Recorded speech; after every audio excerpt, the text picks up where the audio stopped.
So I feel like I don't know if intersectionality was created from white supremacy or it's just natural that races despise each other.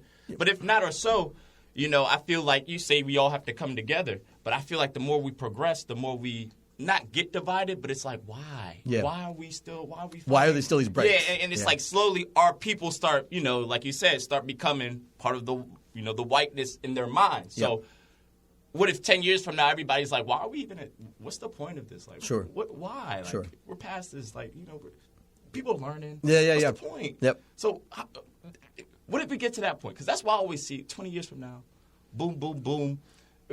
People are going to be so divided. People are going to call me a radicalist because I'm going to still be fighting stuff. They're like, this is not the 70s or 60s. Yeah. We made equality. We got equality. We got public. I like to call them PR stuff on this show. My politicians to just make things seem like it's going better when in reality you're not even getting to the root cause. You're just fixing things.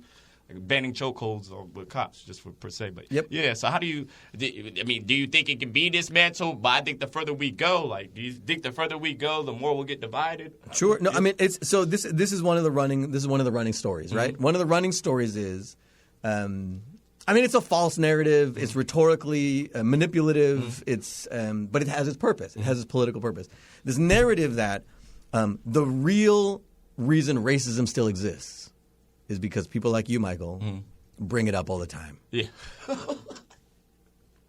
Michael, you always bring it up. Yeah. If you didn't talk about it, it just wouldn't be here. Yeah. It just wouldn't be here. Or classes like this, right? Or programs like this, right? So there was that student interview I shared, right? There's sorry, not the interview, that article that was saying there was a student who said, this new minor in critical race and ethnic studies is going to create racial division. And I'm like, but part of me wants to help me understand that. That phrase, right? Make it make sense. Yeah, make it make sense. What does that mean? And I think a lot of that's the phrase that gets said, but there's no real substance underneath it where people are then expanding on what they mean. They just sort of say these kinds of courses, these kinds of programs, these kinds of majors, these kinds of organizations, these kinds of activisms, Black Lives Matter, they create division that otherwise wasn't there? Mm-hmm. I was like, finish that sentence. Yeah. Are you saying racism is gone or mostly gone, and thus bringing it up is only to complain about something that doesn't exist anymore and recreate? I'm like, We're just complaining just to complain. Right. Show me the empirical data that says there aren't disproportionate numbers of Black people incarcerated, that there aren't disproportionate numbers of Black people in who are facing police brutality, that there aren't disproportionate numbers of Black people who are affected by socioeconomic distress, right? And that's just one example. One could talk about indigenous communities. One could talk about immigrant communities. One could talk about Muslim communities, like the disproportionate effects. Like, show me the data that says that those don't exist. And then maybe we can talk. And because I know they do exist, because so many people are publishing things, social scientists are doing their damn job and saying, we're going to study how this works in educational settings. We're going to study how this works in policing. We're going to study how this works in incarceration. We're going to study how this works in immigrant detention. We're going to study how this works in health outcomes. We're going to understand all these things to be able to show people there are still gaps between who gets access to what and who gets to live longer. That's crazy. Who gets to live longer? Right? And that part is, I'm like, show me that we're at a place where things have leveled out. Yeah. And then you can tell me, you're just bringing up things that don't exist. That's crazy. But because they can't, again, because the rhetoric has a certain power, which it does, because it will tap into a certain kind of fear of things changing. And then you can find a group of people, and it's the same group of people that you always can turn to, the Muslims or the Black people or the immigrants or the illegal immigrants, particularly, right, with the already racialized, sort of racist category. All of those things, and there's these ready-made categories can step in to sort of explain why the economy's tanking. Why there's more gun violence? Why all these things? We've already developed a category of people we can just pull in to blame for it. That's crazy. And we don't even have to explain. That's crazy. We don't even have to have data. We could just name it. That's crazy. This is the work of racism. That's crazy. It's a built-in structure that already prepares a certain group of people in some ways to be the ready-made scapegoats for all the ills of society. To be the scapegoat. That's what I was thinking. What's the scapegoat? The scapegoat, right? They're ready. They're already built and already ready, yeah. And to segue into the next, because that's a perfect one. And how did it feel for you? If you guys didn't know, he was at a student protest for a professor who I'm not going to even name because he don't even deserve that spotlight. Ex-cop professor was teaching the pros and cons of slavery, and we debated that he should be, because there are no pros or cons, but I guess other teachers didn't see any problem. I'm sure the administration didn't see a problem with it. Maybe there are pros and cons of slavery. I'm sure there is, depending on who you are. Of course, like we said, if you're white, there are pros and cons to slavery. But how did you feel knowing that you're teaching something that's completely opposite, and the school, I don't know what those inner conversations were like, but you have this guy teaching in the same university, teaching two different perspectives of history. Yeah. And you go about it a totally different way than he does, but just knowing that there's people that take his side and that there's a whole department that you're trying to develop, and this was before probably the minor got passed. So it's like, did you feel like it was a setback? Did you feel disappointed? How did you? No, I mean, so there's two ways to answer that, right? One, and this goes back to what I was saying about like the two ways that critical race and ethnic studies works. One, identify, diagnose, expose the workings of white supremacy, right? So on some level, that's what that protest, the students organized, y'all organized that protest. That was about naming a harm that was a racist harm and calling attention to it in a sort of organized, activist fashion. Like having people outside, socially distanced, with masks, but with a bullhorn. Stuff we saw last year, right? In the wake of George Floyd's death, murder, in the wake of Breonna Taylor's murder, right? In the wake of all these sorts of the repetition. Social distance with a mask. Literally, and that, again, that the conditions that make it difficult to do those things didn't stop people from mobilizing, right? Was it smaller? Absolutely. Of course. There's not a lot of students on campus. There's not a lot of faculty on campus. But it was still really powerful. And the numbers of people, I was like, wow, how this many people show up even in these contexts, right? And obviously it's a rhetorical question. I understand because I've had the benefit of being able to study these things and being able to watch these things and be able to watch you all, right? I'm like, of course this is going to be able to show up because students mobilize, right? So on the one hand, it's a mobilization against white supremacy, and on the other hand, it's the mobilization itself. So from a faculty perspective, from someone working in critical race and ethnic studies, I'm like, both of these things are exactly what this is about. It's about both answering the problem of the perpetuation of ways of understanding history, society, politics, economics, literature, humanity, ways of understanding all those disciplines. Seeing the problem of the repetition of these narratives that keep Europe at the center, keep black people, keep indigenous people, keep other marginalized people at the margins, and ask questions that are under the guise of academic freedom. The freedom to debate ideas. And I'm like, I mean, no one in critical race and ethnic studies says, no, we don't want debate. That is about zero of us. You're the most, you want opposite opinions really in the class. Bring them up. Right.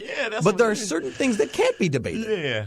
The humanity of black people used to be a debate. Yeah. Literally. That's crazy. Literally in the 1500s. 3/5 of a man. And then that's even later, right? In the 1500s, there was a debate over whether indigenous, amongst Catholics, Spanish colonists, there was a debate over whether indigenous people had souls and thus could be converted, or if they didn't, you could use them as slaves.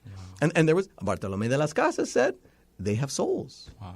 And he said, we cannot enslave them anymore. We have to Christianize them. Right? There's a whole narrative there, too. But then he said, but we could turn to Africa. And he regretted that 10 years later. He came back on that. But already on some level, he gave a kind of stamp of approval. Like, okay, indigenous people have souls, but not black people, not Africans. And that inaugurated a certain idea. Again, it was already happening. A certain idea that there was a church sort of, again, an official Catholic stance on some have souls. We've just decided, even though there's some people who disagree with us. But that whole debate, again, can you imagine a class that's today debating the humanity of black people? And yet it happens, right? It happens in more subtle ways. Yeah. It doesn't happen in the way like, are black people human or not? Of course. That's the old debate. Yeah. But the shifting around white supremacy, its staying power is the way its rhetoric, its tactics evolve.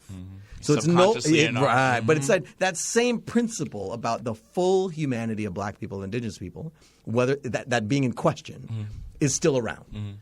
You won't see anyone publicly, and in some cases even privately, saying, no, black people aren't full human.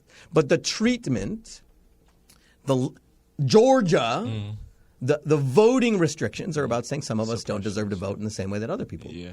They're not quite qualified. I mean, there's some people literally said, I don't think everyone should vote. Yeah. He didn't say black people, but everybody's like, we know. Yeah. Black people knew who he was talking about. Yeah. Plenty of white people knew who he was talking about. Right? So and when you said even during the election when Trump pointed out Detroit, Georgia, he's picking cities that are black majority cities. That the general public has an understanding of like, these are black cities. Yeah, there's no way that this. Yeah. Again, that many people. That the language in some ways goes underground. That the language sometimes surfaces. The point is that it's persistent. So this is what critical race and ethnic studies is about: pointing those things out, right? And tying to student activists who are doing that, tying to sort of broader activists that are not students who are doing that. And then the second part is saying, and we're organizing, is to pay attention to the fact that there is something being created, right? So critical race and ethnic studies is one piece of evidence that there's an alternative narrative and alternative narratives, right? So it's not just that adjunct professor. There are multiple people on this campus. Some have tenure. Some have protections in other ways. Some have very senior positions. Some are. There are multiple ways in the way those narratives circulate. That's crazy. Right? They circulate better about you all, about the student body. Some students are better than other students. Yeah. And that some will be racialized. Yeah. But some students come prepared and some students don't come prepared. And those terms, even if they don't get named, are often racialized. Some students come from under-resourced areas. They might as well be saying Jamaica. Yeah. They might as well be saying Jamaica Queen. Yeah. And then as soon as they say that, they're saying black. But there's a distance from naming it that way. If you say under-resourced, if you say underserved, again, some of these they're true things, like places that don't have the resources. But it's also about how we define resources. Like, what are the resources that are being defined, right? If we're defining resources as the cultural histories, the practices within black communities, then these are some places that are damn resourced. They have the resources of the traditions that come up from these communities. But if resources mean access to technology, if resources mean access to AP tests, then that definition of resource will show. And again, it's not to say that these things shouldn't be made more equitable. I'm not trying to make that argument. It's like even the terms we talk about often, even from progressive, liberal sorts of standpoints, will often mask a racialized sensibility that sees sort of black people needing help and people in power or normative positions, white people typically, being the ones who extend that help. Oh, wow. Even amongst people who, quote unquote, do right. Right? There's a sort of understanding of certain communities need help and certain communities provide the help. That's crazy. And I remember when I was a graduate student. It was in Seattle. Yeah. We lived in family student housing. I had kids then. We lived in family student housing, and it was in a very wealthy part of Seattle. Right, the university is super wealthy, crazy, right? Yeah. And so many of us who couldn't afford it because we were students, right? So I don't come from poverty. I don't. I come from an upper middle class, suburban San Diego background.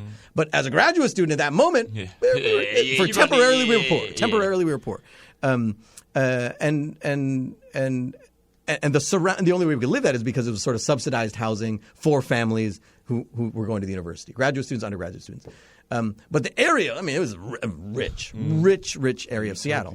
And our oldest child was in kindergarten, and the school there, they developed the PTA developed a thing like we want to develop a fund or a program for needy families. And one of my friends who was living there, who was a graduate student in education, who's a black woman, she's like, I'm going to go to this PTA meeting. And I'm like, hey, I'm one of the needy families.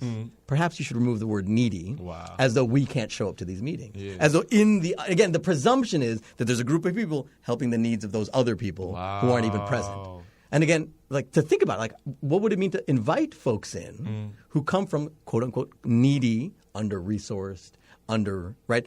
As part of the process of thinking about how to yes, that's crazy. They can't be in the room. They can't be at the table. They don't want them at the table. No, yes. right. And of course, we were graduate students who had a certain degree of ability to make these claims, had a certain ability to make these claims because of our training, because of our access to certain things, but also could say, but right now as graduate students, some of us are on food stamps. Some of us are on sort of government health care.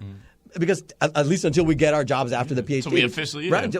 Temporarily, we're parents, single, and she was a single mom, right?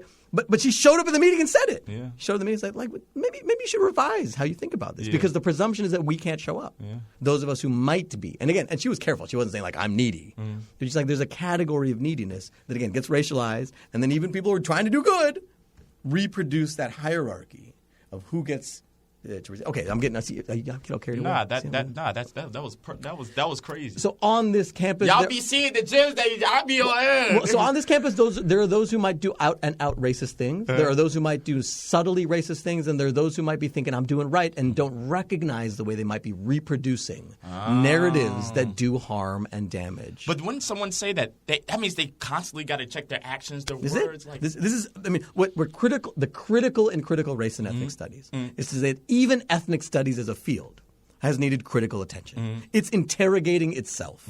It's not a field that's like, all right, we're doing ethnic studies. All right, we're doing black studies. All right, we're doing Asian American studies. We got it. It's like, no, what are the ways that we might need to reimagine how even the field we're participating in, even as much as it's pushing for better worlds, might have some things that we need to work on. Yeah. It's always coming back to that question, like, and this is what, again, in activism and in academia, sometimes we sort of butt heads because the activists say the academics are just thinking about it too much, and the academics say, the activists aren't thinking about it enough. You're just going out and doing things. And really, the way to think those things together is to say, like, all right, how do we make sure that we're complementing and supplementing each other? That we think of this as one work. That's crazy. Right? And part of the intellectual work of critical race and ethnic studies is to think about what are the limits of the stuff we've been doing. How do we need to even change some of the stuff we've been doing? And you saying that's the perfect... That's the critical, Cancel culture is high right now, and a lot of my friends are very angry about some of the stuff that they're seeing. Yeah. Black friends. Yeah. Not even white friends, it's all black friends. Yeah. So Indians... The Cleveland Indians got to change their name. The Redskins changed their name to the football team. I got family members that are just like, doesn't make sense. That still say Redskins. Why? So, is it important? Why is it important to change the name Indians or Washington? Why was it considered racist? People don't know. Right. And this. I mean, I should be clear. As a person who's not indigenous, as a person who isn't in indigenous studies, right?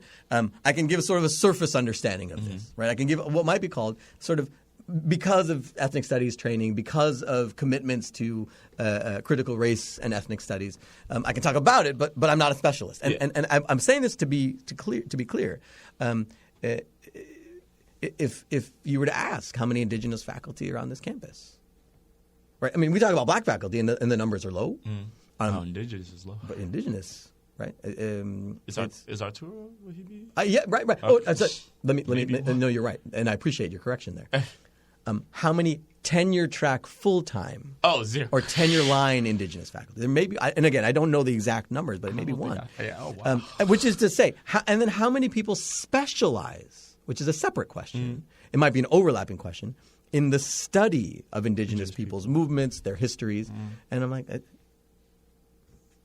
Zero. That's crazy. Right? Or one. Right? But the point there is to be able to even answer these questions reveals the limits, the gaps, the total absence of curricular commitment to that kind of question. That's crazy. It would be amazing. It would be amazing if you could be like, I got this question about indigenous naming of sports. And it's not just all along Island. Every lacrosse team has an indigenous. It's like a whole bunch of white boys and indigenous names and a logo. Oh, that's absurd, right? And lacrosse has sort of this indigenous history. But like again, it's sort of think about like what does that mean? What would be amazing is if Michael, you could be like, let me turn to some indigenous faculty or some faculty who specialize in indigenous studies to ask that question. So you asked me that question is totally valid, but I wanted to pause for a second to say like, what if? Someone else. Yeah. What if there was someone who specialized in some of these questions? That's crazy, right? And there are those of us who can touch on it. I mean, I'm not trying to sort of deny my ability to answer the question at all. Because sometimes like, I'm not a specialist, I can't talk about it. I'm like, no, you're keeping it. We need to say some stuff, but also we need to be able to hold yourself accountable and critical, putting yourself at the forefront so that people can question. Yeah. This is the critical, right? So indigenous communities for a long time have been telling teams that these are our names. These are our communities. That's crazy. These are our lands is sort of the behind that question. That's crazy. But at the very least, they're like, can you, if you're not going to give us our land back, can you at least change your names, right? Or as one might say, as a step in sort of the direction of like recognizing, right? And there's all these problems around that. Is it enough just to get the Atlanta baseball team, the Cleveland baseball team, the Washington football team? Is it enough just to have names change? And the easy answer is hell no. No, yeah. Hell no. Yeah. That's like basic step number one. And the names are changed, and people don't understand why it's changed. Right, and that The there's whole no, root that is there's no like, oh, program, it's yeah, right? That there's no educational program. program, right? The NFL or the Washington team. I mean, that Snyder, for the life of him, would never want to change that name. Yeah. He literally was like, no. If it wasn't for the wake of if it wasn't for PR, yeah, literally. right? If it wasn't for being forced in a way that does not suggest, he had to come to God, he had to come to Jesus moment. Yeah. Or come to indigenous deity moment, right? Indigenous deity. He didn't have that moment, right? And oftentimes these pressures aren't about the benevolence of people in power, capitalist power, political power, sort of coming to like, oh, yeah, we've been making mistakes. No, it's often sort of bottom line arguments, right? Is this going to impact my economic? No. Might it, and because of the protests and the visibility and the bad publicity? Maybe. Wow. Okay, we'll shift. That's right? crazy. And so again, but that's like the barest of bare minimum. The PR stunts. Right? Yeah. And that there's no corresponding program of education to say like, all right, as a team, we're going to not only remove this racist, offensive logo and name. We're going to sell why. We're gonna sponsor programs. We're going to invite indigenous communities in. We're going to fund their ability to teach the broader DC really community, trying to help. the broader football watching community, to sort of say like, here's why this has been offensive, and here are all the indigenous communities in the DC area, in the wider sort of United States, and the wider Americas, who have been about like trying to teach us, and we just haven't been listening. Right? It's not just an apology. It's like saying loud, we're gonna give some money to these organizations who've been doing this work without getting paid for it, who've now made a change. Instead, but what you see is the typical response. We change the name, under the rug, right? And then moving forward is like, and then people are understandably confused. Yeah. Right? It's the confusion is right. And it's an understandable confusion because of an educational system that says these are histories you don't need to know. Yeah. You don't need to know these histories. That's crazy. Right? So that book we read in this class, right? Roxanne Dunbar Ortiz, An Indigenous People's History of the United States. Says, what if we take the center of the story to be indigenous people's histories? What would then the United States history look like? Ooh. Right? And that's what that book is about. Right? And people like her answer these questions in ways they can give you the whole damn story. Wow. And they come from these communities. History look like if it was taught by the indigenous? Yeah. That's what that book, an indigenous people's history of the United States. That's crazy, yeah. Right? A history that takes as the starting point. And that is a beautiful book, too. They talk about some parts of Redskins, too, talking about how Redskins originated, or what people used to call Redskins back in the day, like certain, I guess, body part, you get a body part. Yeah, you're right. That's crazy. These violences are I was like, that's what I was calling the Redskins. That's right. This is the way that even unintentionally people reproduce. And this is, again, the critical race and ethnic studies. So even ask ourselves hard questions about, all right, I understand sort of, I am Michael. I have a general understanding of like trying to see past the hype, trying to think about black studies in particular. I was like, but in black studies, what ways are we missing stuff on indigenous studies? And indigenous folks like in indigenous studies, what ways do we reproduce violence around black people? I like that article that we read in class too about the guy, one of the professors talking about the both sides. Joseph Pierce, who teaches at Stony Brook. Indigenous professor holding himself accountable, while also talking about what we did. Black people. I think black people need to do the same thing with indigenous people both ways. And these are the ways of thinking about conversation as crucial and a way of getting around. And I'm going to say like getting away from the question of cancel culture. Like, all right. There are some things that need to be canceled and need to be removed. But more often, things are like, we need to have some talk. Like this is Sylvia Wynter. This is sort of this Jamaican intellectual theorist, sort of foundational to black studies in the United States as it becomes institutionalized. Taught at Stanford for a long time. Is amazing. Now retired. And super influential. And she has this essay. I want to say this essay. Now I'm going to get the title a little bit wrong. We need to get together. We need to sit down and get together and talk a little bit about culture. And that the first part of that title, which is a long title, it's like we need to get together and sit down and talk a little bit. It's like it's a very like we need to be talking with each other. Yeah. Right? And there are things that are going to be painful to talk about. Yeah. There are things that are going to be difficult to talk about, even within. Those of us who come from communities of color, even within those who are hyper-marginalized communities, between black and indigenous communities who have been historically, and to this day, the most marginalized amongst the marginalized. That's right? Crazy. Even between those communities, like you were saying, conversations need to be happening that are going to be difficult. Yeah. And showing up for those conversations is part of showing up for these kinds of what is that future that we can imagine. Yeah. Well, it starts with having these conversations, right? So it is. Again, this is like to go back to that question. Critical race and ethnic studies is about answering white supremacy, but it's also about building these coalitions. It's about thinking about like what are historical examples? When have these moments of solidarity happened? When have these moments of coalition happened? And when have they fallen apart? And why? And then how do we build it again? How do we build it back up? How do we build it again? What do we learn from those examples? I mean, the book you were saying, like, I'm carrying around this book, The Black Radical Tragic. It's by a professor at Hunter College, Jeremy Glick. The Black Radical Tragic: Performance Aesthetics and the Unfinished Haitian Revolution. Right? It's a book I'm reading because I'm supposed to be writing a review about it, and I'm a little behind. I'm going to get it done. But this in the subtitle, the unfinished Haitian Revolution, is to say, look, the Haitian Revolution is amazing. It's a story that gets untold, erased. But his point is to say that it started a revolution that is still in process. That's crazy. And he uses the idea of a play, right? He's like, plays are always rehearsed, staged again, revised, staged again, rehearsed, staged again, and then and this is what he's saying. It's like that's how we might think about the unfinished Haitian Revolution as this black revolution, this black radical revolution that put things on the table and then needed to be rehearsed again, revised and rehearsed again, revised and rehearsed again. He's like, and that's the unfinished. And at some point, maybe I don't know, we get to some point where we don't need to do that anymore. But until then, it's hopefully we get to that point. It's a lot of rehearsal. Yeah. It's a lot of revision, and rehearsals are in the back where we're talking with each other, and then we go out and stage it. We're like, okay, we messed up. Rehearsals are in the back, and we go in the front. And we go in the front. We do our stuff, right? And some of the rehearsal stuff we don't show in the front. Yeah, some of those hard conversations we have, we don't show up front. Yeah, because we don't need everyone to see all the conversations. Yeah. Right. But we need to have the hard ones. But we can't just say like, "Hey, there's too much hard stuff happening in the rehearsal. We need to just go out and act." It's like, no. But if we act without the rehearsal, then we're gonna keep messing things up. Some people are afraid to expose their ignorance. Well, that's hard. That's hard. Yeah, it's hard.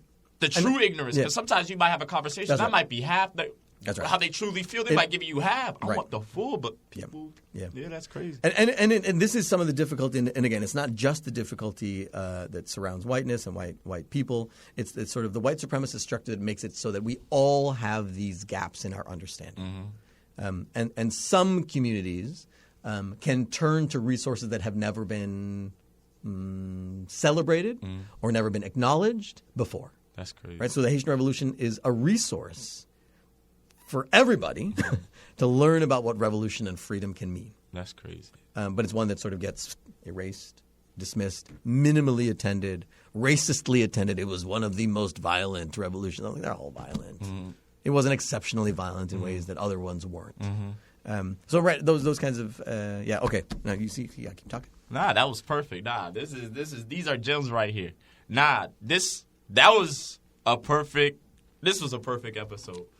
Everybody out here is gonna love this episode, and I know you got to go to your meeting. I just forgot about it. No, I was like, you gotta. My fault. No, it's my fault. We're approaching, like it's your fault. and we're approaching the hour segment, so we're gonna cap it off. And I want to ask just a quick minute. Can you tell us what's your future aspirations after this? Yeah. You want to write a book? Do you have a book? Yes. No, that's really great. Do you want to be the head of the institution? What do you no, so when I'll say this is it's a really good way to end it. So critical race and ethnic studies, one of the beauties right now is we could always use more, but there are a good number of us here now who in some way, in different ways I should say, can come to critical race and ethnic studies with expertise, with work, with commitments. We can come to it because we've been doing it, and we're committed to continuing doing it. So in that sense, the easy answer to what I want to see the future be, me individually, is the stuff that we're already building. Right? This stuff is coming together in ways that 5 years ago, 10 years ago, in some way people couldn't imagine. Yeah. Like, could I have even when a couple years ago I said at the beginning I proposed that institute. I didn't propose it as a department. Yeah. There's no world in which I was like, in 2 years it's possible that it's going to be a department. That there's a major and a department. Minor, Right. Right now we have a minor. The major is in the works. The department is in the works. We don't know when those things exactly are going to happen. We have to wait for the process. Yeah. But that they're happening at this point. No, there's no way I could. So there are things that are happening faster than I could have imagined, and so I'm excited about what that means for the future. Yeah. That means I'm letting go I'm holding my breath a little bit more than I would otherwise. Otherwise, I was like, I'm not holding my breath because I'm going to pass out. Yeah. And now I'm like, maybe I can hold my breath a little bit. Yeah. Maybe I can hold my breath a little bit. And so do I want to be involved in this future? Absolutely. I mean, this is part of it. But I only want to be involved because I'm involved with other people who are committed to it. Would you want to go to another institution? No. And then like bring it to there after it's already... No. I mean, one of it is like, I love this place. I have tenure here, so there's like... Yeah. I mean, but people change jobs. Academics change jobs too, so I can't say that in the future. If the job becomes finished here to a certain extent, I mean, even though the job will probably not be finished by the year. Right. And this is the unfinished Haitian Revolution, the unfinished critical race and ethnic studies program. I mean, there are so many things that are developing the major is still happening, developing the department is still happening. The goals are to develop a master's program, a PhD program, to make this a place where people can feel like, okay, we can come to Queens. We can come to Queens, and yes, there's Columbia, and yes, there's NYU, and yes, there's the CUNY system. But St. John's is a place where we can come. A Catholic university where we can come and talk about these things. That's great. Right? And that, in some ways, is how we're going to pitch it. Like, you might think of Catholic universities as not doing those things, or only the Jesuit ones. And we're like, no, there's a space and a place that's developing for people to think through those questions here. And to think of them in relation to Catholicism, in relation to theology, right? It's no surprise that included in the team there are theology and religious studies professors who are part of this team of building critical race and ethnic studies because they think these questions around theology, around religion, and around race and ethnicity, and the other forms of sort of marginalized identities, race and class and gender and sexuality and ability, all those kinds of things that we're thinking together. Ooh. We just call it critical race and ethnic studies because it's a disciplinary formation, but always race and ethnic studies is, when it's critically done, is thinking these other categories of difference. That's the new way of education. Well, I mean, it's an old way that has been forgotten and sidelined for a long time. Right? Bring it into but what Kimberly Crenshaw and others have called intersectionality. What we read in class, the Combahee River Collective, interlocking forms of oppression. Right, these ways of understanding that there's not just one sort of identity category that matters, and it's not just about like, oh, you're getting hit because you're black, you're getting hit because you're a woman, you're getting hit because of your sexuality. It's like, no, there are ways that those things again interlock and are simultaneously experienced. That's again that. The work of these black feminists of the 1960s and 70s, but that's tying to older work. Again, it's like these things are like, well, these ideas have been circulating for a long time, refashioned and reformulated. And so again, to go to your question that I've avoided now for a second. That's what I want to be. That's the future, right? And so, the change. Will I be in a leadership position? Sure. Will it be temporary? I hope so, because I hope it can cycle through. Yeah. Different people from different disciplinary formations should be heading this thing. That's powerful. Right? So if it's a sociology and anthropology professor now, if it's an English professor in the next 5 years, if it's a biology professor, heaven forbid, we have that's leading in the future. The idea is that it can rotate amongst those of us who are committed to this kind of work, and then students can see I could be any of these things. I could be a critical race and ethnic studies major and be a biology major. Yeah. And when I go out into the world, he's like, I understand biology, but I understand how race and ethnicity and different forms of oppression are part of what we talk about when we talk about biology. When we talk about math, when we talk about it's not to see these things as discrete fields that don't have relations to each other. That's what life's about. Right, and one organizing way of thinking is like, well, what if we think about race and ethnicity has always been central to these questions of the formation of the university, of knowledge, and all forms of knowledge, the scientific knowledge that we have, the humanistic knowledge that we have, sort of in those multiple ways, coming together in critical race and ethnic studies. Like we're asking these questions about like, how did this stuff develop over time such that what we know now is racially structured. And I don't mean what we know now just in the humanities. I mean what we know now, period, is structurally, sort of racially structured. Yeah, all right. That's crazy. Yeah, that was amazing. This is by far the best episode of See Through the Hype, episode 4. Thank you guys for watching. Comment anything, any questions you guys have for him. I would definitely create a whole sheet, and I'll reply on my YouTube comments. Any questions you guys have, I know you guys will have a lot. You guys were asking questions a lot through the last ones. Mr. Chetty, Professor Chetty is an amazing dude. You see him everywhere over the St. John's website. St. John's know they can't leave the GOAT. They know. The GOAT, they got to, I don't know how much more money he got, but he walked in looking like he got money. He looked like he got a paycheck. But Professor Chetty, thank you so much. You changed lives so much. You by far one of the most motivating factors in my life so far. No cap. I'm not good at showing it, but I have my ways of trying to show it. But thank you so much for everything. Thank you for spreading this knowledge. This is exactly what we needed, and a lot of white people even listen to, and they're gonna have a lot of questions for you. Am I allowed to put your email out? Please, absolutely. Okay, yes. I'm gonna have the email right here. It's gonna be on here the whole time. Any questions? It's gonna have the queue. You can put, if you want, you can put my Twitter account. I can put that on there too. Oh, for sure. Yeah, it's gonna be. I'm gonna have the editor put it on there the whole time. All of them. So you'll see the whole time. Boom, boom. Just Twitter.